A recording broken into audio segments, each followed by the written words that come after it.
think it's just time to give the floor to the main figure of the meeting, and um, our journal. Actually, um, I want to introduce our participant, the chairman of the program committee of our conference and editor-in-chief of the journal, Professor Alfred Norman. Well, thank you very much for the invitation to come here. I don't know whether I'm the most important or most special person here, but I do enjoy very much the collaboration, which started, I think, actually at the 19th Congress about a year ago, right before this 20th. So my name is Alfred Nordmann. Daria, you have to remind me again how long I should speak if I want to introduce the journal a little bit. 15 minutes, is that a good time, or is it too long, too short? You just tell me. We want to have a general discussion as well, right? So yes, I think that it's a good idea to have our participants that have their own idea, and actually we have an hour for all our discussion, so I think you could tell more than 15 minutes. Okay, if you want. All right, so if you bear with me a little bit, I will tell you a little bit about the story and the thinking behind this new journal. So my name is Alfred Nordmann. I'm a philosopher of technology, a philosopher of science, a philosopher of technoscience at the university, the Technical University in Darmstadt, which is a partner university of the one in Peter the Great in St. Petersburg. And I'm actually also happy to be an occasional guest professor in St. Petersburg at the Polytech. So, and that's how these conversations started, and that's why I'm actually thinking of myself as part of a larger team. And when I was approached to take some responsibility, perhaps for a new journal, of course, the first question for every one of us is, does the world really need another journal, right? I mean, there are many journals around, and obviously there is a reason why we have so many new journals as well. And the reason is very familiar to everyone here, and it's a bit of an unfortunate reason as well, because there is considerable pressure on academics to publish, right? And in some sense, it doesn't even matter exactly what and where, as long as it counts. And it's mostly about quantity and rankings, and which is actually a bad, I think, development. And it actually has the effect that on the one hand, we have more and more journals, but the idea of journal publication tends to be devalued a little bit, because when there's too many journals and too many publications, then it's very hard for any particular publication to stand out, to be part of a real conversation, to really make a difference also in our academic lives and our thinking. And I think this is a kind of balancing act that we've tried to embark upon, right? Because we want to not just have another place where people can quickly publish, but we want to have a place where there is a really topical discussion, where there is some kind of visibility to our presentations, and where we have a really meaningful field that we maybe explore, and that is also a unique approach that is associated with this journal. So we are trying to embark on this kind of balancing act, and in order to, in some sense, value things, right? Especially when there's a danger of just too many things around. When we value things, we like to maybe put a frame around them to kind of put them in the kind of proper light, and to find a right framing, right? And this is, I think, some people would call that branding. I mean, if they're more commercially minded people, they would talk about branding. I would like to speak about a kind of proper frame in which, so to speak, we can see that there is a field of discussion that is emerging, and where people would say, okay, let's turn to this journal if you really want to make a contribution. So so of course, framing, however, also has this sort of also a kind of balancing act associated with it, because when you frame, there's always some things inside and some things don't quite fit inside the frame.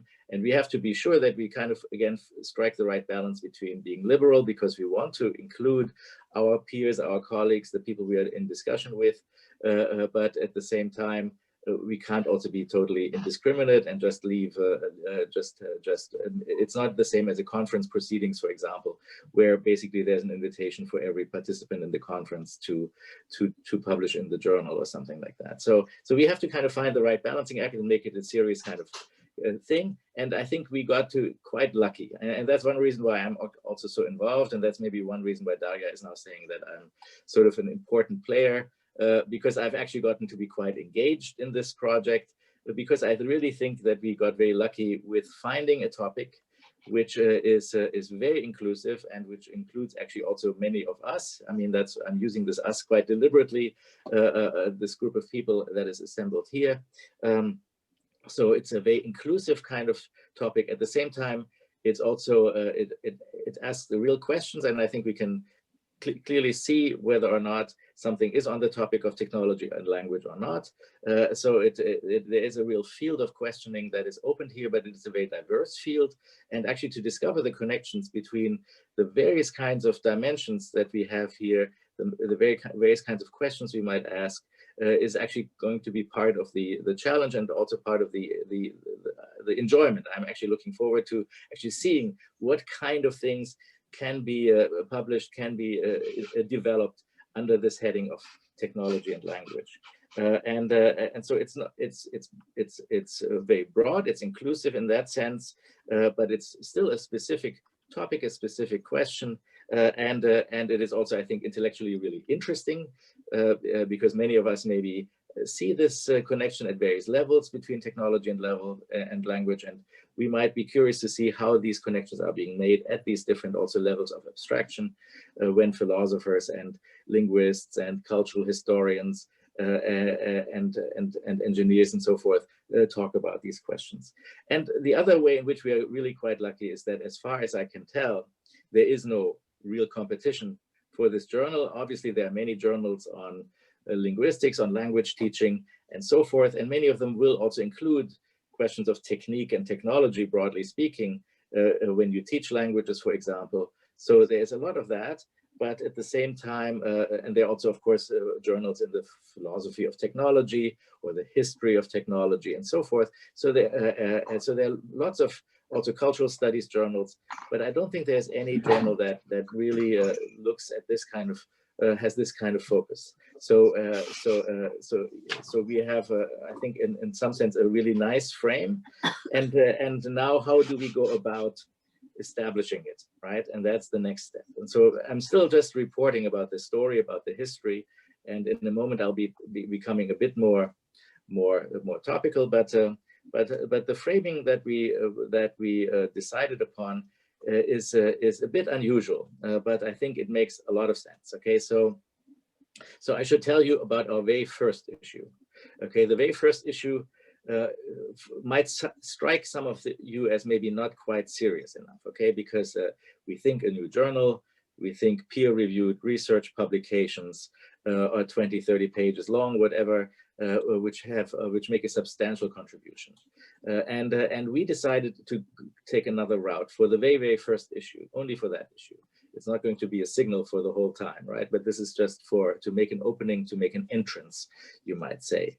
And for this first issue, we just invited many people to make very short statements about the reasons why they think it is important and interesting to look at this connection, technology and language. So this is a way to do three things. To first of all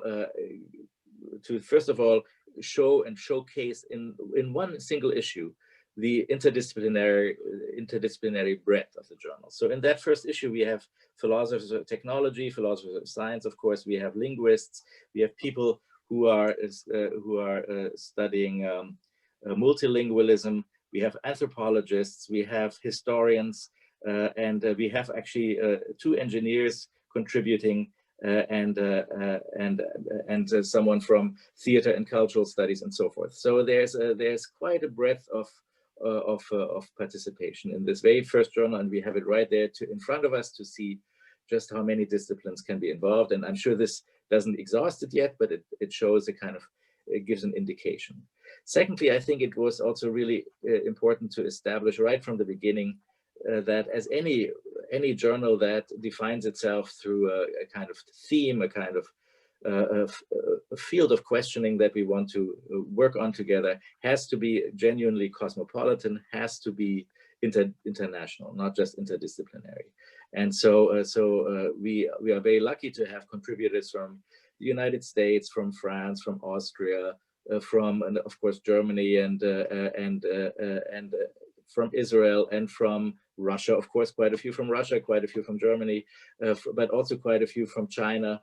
So we tried, I mean, again, this is not by any means comprehensive, and one could have worked harder to include even more regions from the world and more regions of more countries, but it already indicates, it's just an indication of the aspiration, of the hope that we will be a genuinely international journal, which is one reason why the languages we will publish in are primarily, Daria says primarily, but maybe also exclusively, we'll have to maybe discuss that, English and Russian. But we will make sure also that abstracts are always in both languages, so that every paper can be accessed in some ways, at least, from really an international audience. So that's the other thing. And then so we have interdisciplinarity, we have internationality represented.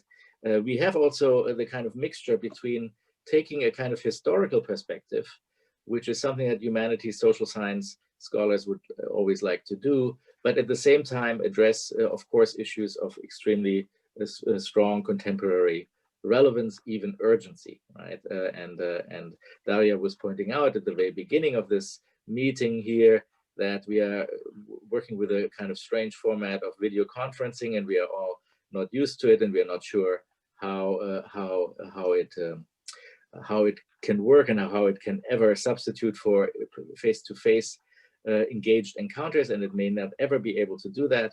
But at the same time, of course, the journal in its sort of written manifestation, right, is in some sense just that. It's an effort to overcome the distances between the scholars in the world as the scientific academies in Rome and London and so forth were founded. And even within a country like the UK, it was hard to get the scientists together. And so the journal is a meeting ground, right, where people meet from different places. But now we look to find an analog for even our oral conversations, our oral arguments, our forms of criticism and engagement.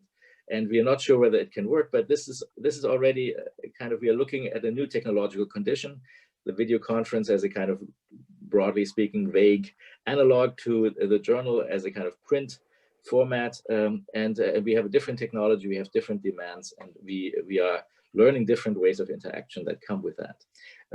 So we want to have an historical perspective, but we also want to address questions of contemporary relevance. And then there are two more reasons why we had this first inaugural issue with those very short statements. Another one is that, of course, all these people, even if they are philosophers, they will have very, very different things that they want to foreground and talk about. And many of them are talking about their own agenda. So because there are some people who are already working in this field, people like Mark Köckelberg in Vienna, for example, who has written quite a bit about technology and language, and who uses a very Wittgensteinian approach. And so he talks about technology games in analogy to language games, and he really tries to develop this concept. And so he has done this already in many publications, and we invited him, of course, also to make a statement for the journal.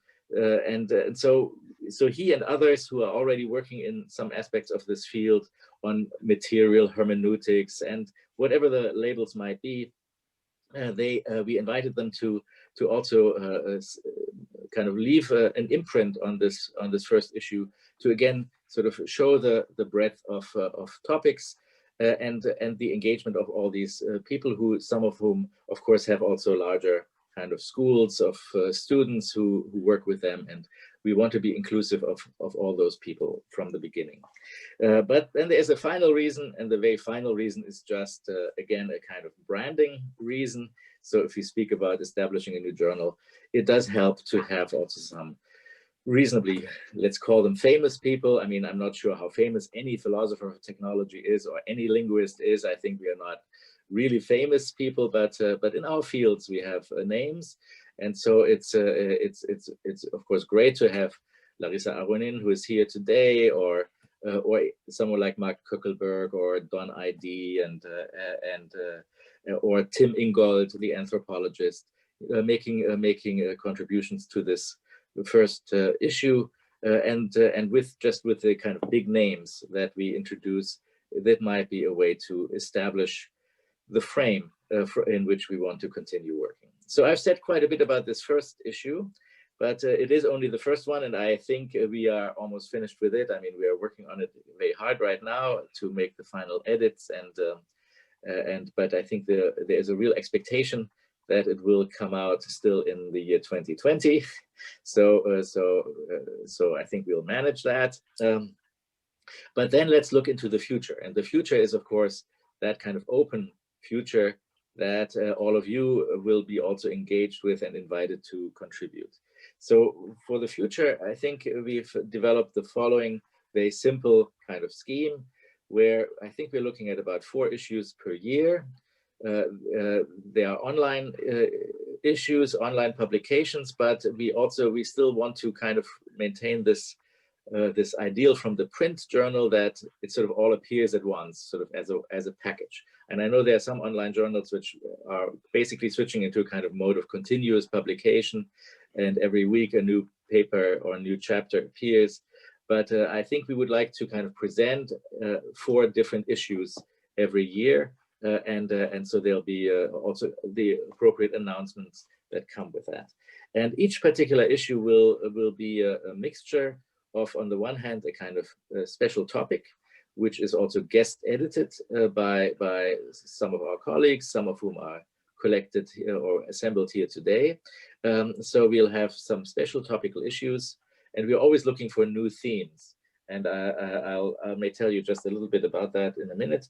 But then we'll also have in each issue some just general contributed papers. So if someone is anywhere in the world is writing a paper where they think this would be appropriate for technology and language, then they should submit it, and they don't have to wait for a special topic to come along.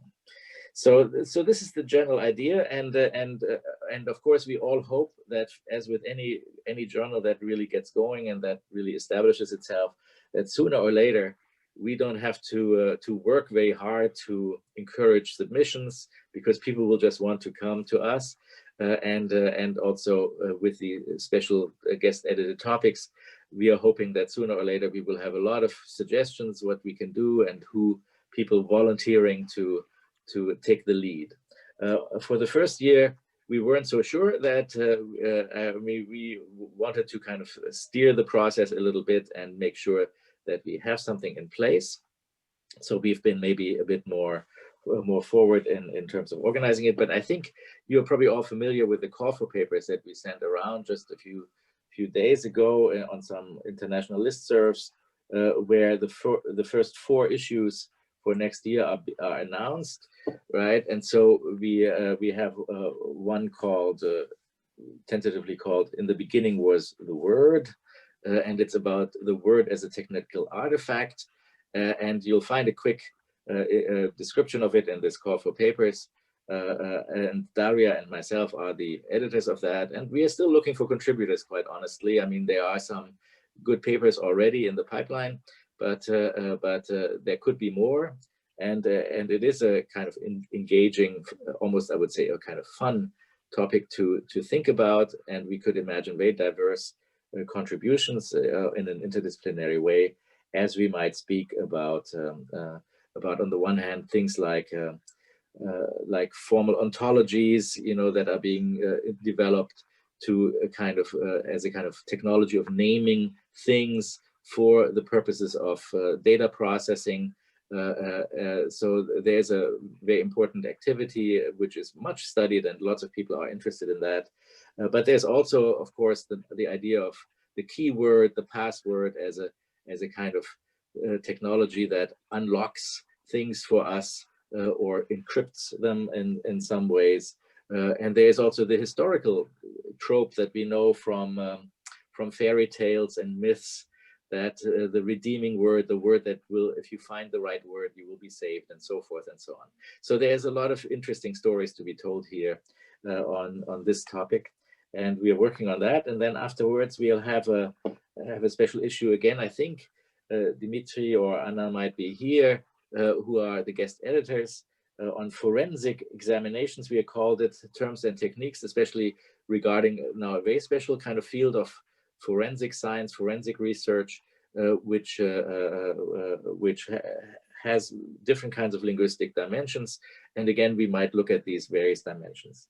And then we have a topic that is much associated with Olga's work, and Olga's work also on, I think, her next conferences. It's called Technology and the Media Environment of the Information Society. And here we are clearly dealing also with more contemporary questions about sort of the conditions under which communication takes place.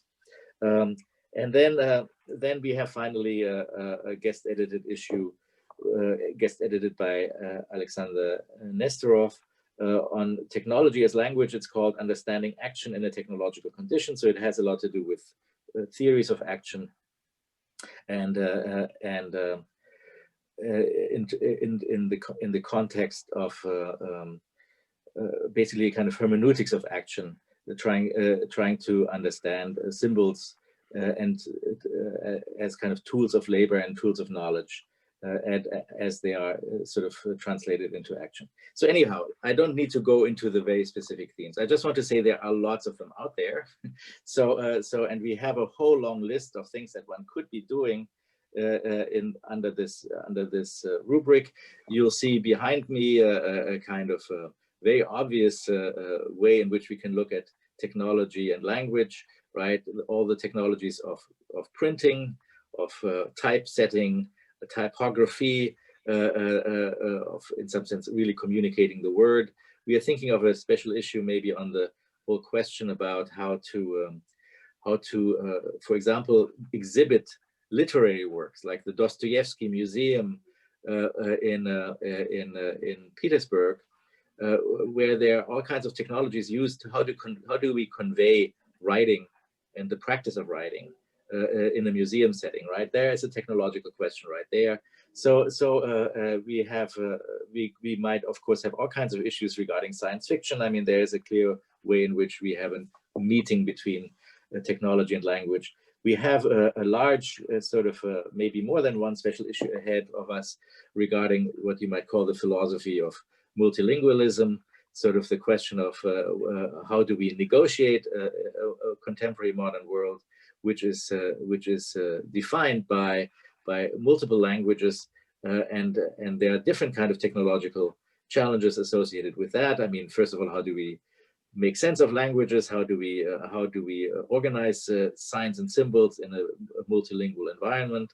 But also, we might even ask whether the outputs of machines are also kind of linguistic symbols that we have to kind of include in that they're also in the multilingual world. This also includes interpreting many technical symbols and signs. So there is a lot that one can do, and I will just conclude now by making a very abstract point, right? Which shows you a little bit of where I'm coming from as a philosopher of technology.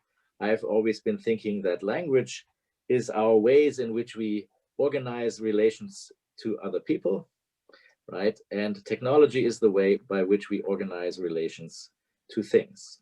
And of course, this is not a sharp this or that, right?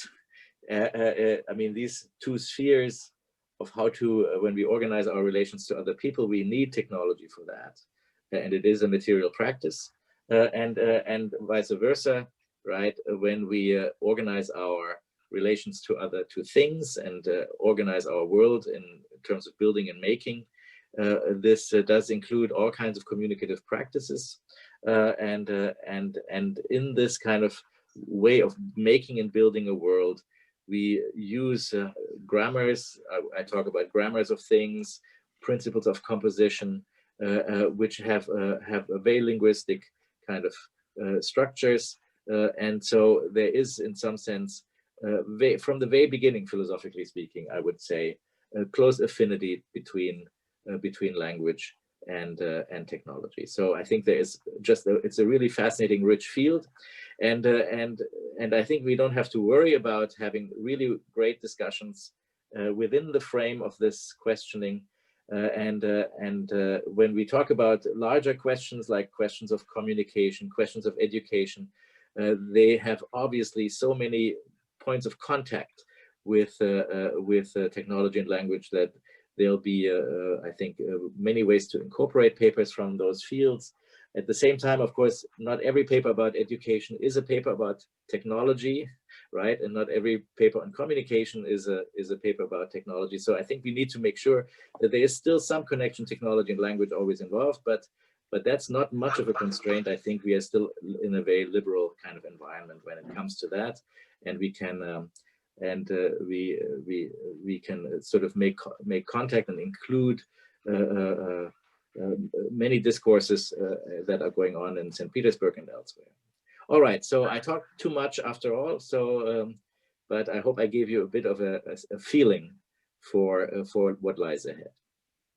Thank you.